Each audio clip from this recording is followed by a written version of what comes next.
উদ্দেশ্য প্রণোদিতভাবে জিজ্ঞাসাপ্রসূতভাবে ওনাকে সাজা দেওয়া হয়েছিল। ওনাকে জেলখানায় বিভিন্ন সময় যেভাবে নির্যাতন করা হয়েছিল, ওনাকে আমরা হয়তো এত তাড়াতাড়ি হারাতাম না। আমি ব্যক্তিগতভাবে মনে করি বেগম জিয়ার এই মৃত্যুর পিছনে ফ্যাসিস্ট যে প্রধানমন্ত্রী ছিলেন শেখ হাসিনা এবং ওনার যে সরকার আছে অবশ্যই তার দায় রয়েছে। আজকে বাংলাদেশের জন্য, বাংলাদেশের প্রতিটি মানুষের জন্য গভীর শোকের একটা দিন। আজকে বাংলাদেশের তিনবারের সাবেক প্রধানমন্ত্রী, গণতন্ত্র, সার্বভৌমত্ব ও বাংলাদেশের মর্যাদা রক্ষায় অতন্দ্র প্রহরী আপসীর নেত্রী বেগম খালেদা জিয়া ভোর ৬টার সময় শাহাদত বরণ করেছেন।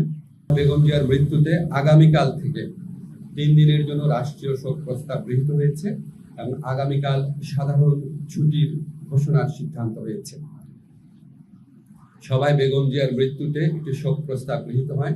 শোক প্রস্তাব পাঠ করেন আমাদের তথ্য এবং পরিবেশ উপদেষ্টা।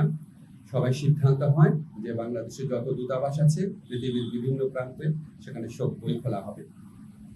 সভায় বিশেষ আমন্ত্রণে অংশ নেয় বিএনপির মহাসচিব জনাব মির্জা ফখরুল ইসলাম আলমগীর। তিনি সাবেক প্রধানমন্ত্রী বেগম খালেদা জিয়ার পক্ষ থেকে, খালেদা জিয়ার পরিবার, বেগম খালেদা জিয়ার পরিবার এবং দলের পক্ষ থেকে অন্তর্বর্তীকালীন সরকারের প্রতি কৃতজ্ঞতা প্রকাশ করেন এবং বেগম জিয়ার নিরাপত্তা সহ সকল ক্ষেত্রে প্রয়োজনীয় সহযোগিতা প্রদান করার জন্য ধন্যবাদ জানান।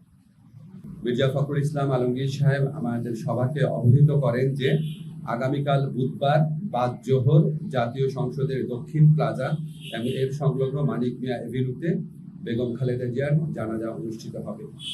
জানাজার পর তাকে শহীদ রাষ্ট্রপতি, বীর মুক্তিযোদ্ধা রাষ্ট্রপতি জিয়াউর রহমানের পাশে দাফন করা হবে। ওনার দাফন করা হবে শহীদ রাষ্ট্রপতি জিয়াউর রহমানের পাশে।